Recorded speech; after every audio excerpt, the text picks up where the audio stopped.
Yes, Aerox B2 mga par. So meron tayo ditong Aerox B2. Siyempre dito Aerox B2, so gawa to sa iba. Ayan, so dito tayo magpo-focus mga par. Galing si Bossing ng Cavite. Ayan si Bossing mga par. Gagawing super stock. So kinakalas na yan ni Christian mga par. So bali ang ikakabit natin dyan is internal head. So asikaso na tayo dito sa shop mga par. Ang ikakabit natin dyan is Kyobo na cam. Tapos cam gear na adjustable, valve spring, valve seal, piston ring. Siyempre mataas na rin yung odo ni Bossing. Galing ng Cavite. Ayan si Bossing mga par. Tapos dito sa likod ko is Aerox B2. Ayan, 63 basic. So walang oras si Bossing. Dapat ipapareset to. So iseset na lang to sa ibang araw mga par. So bali 63 basic na walang takbo.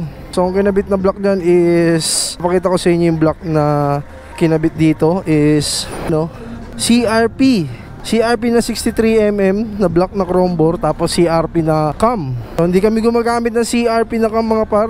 Kyobo ang gamit namin dahil mas mataas yung lip ng Kyobo mga par. So asikaso na tayo dito sa jeg mga par. So tinanghalian na tayo, let's go. So mga par, ayan, bali nakalas na yung makina nung Aerox B2. Ayan, so nalinis na rin yung cylinder head at nahasa na rin yung cylinder head mga par. Ayan, so gagawing super stock. Yan o.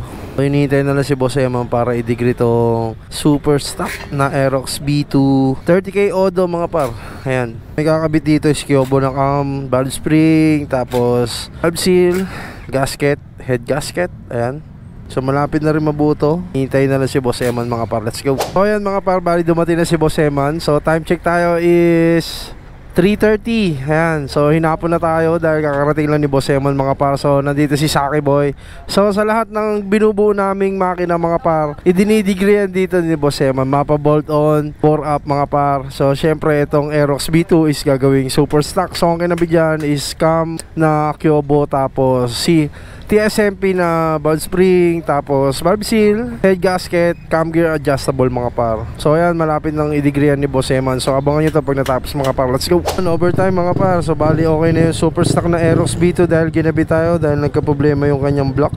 So pinalitan na rin natin ng block yan. So buo na to kanina mga par eh. So bali ang nangyari is may kakamot pala yung block niya.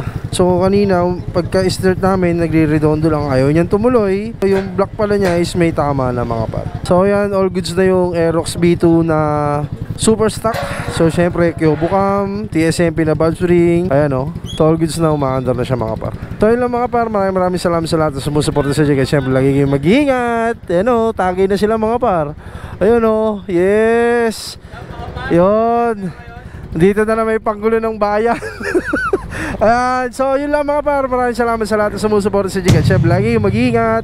Peace out, cheese.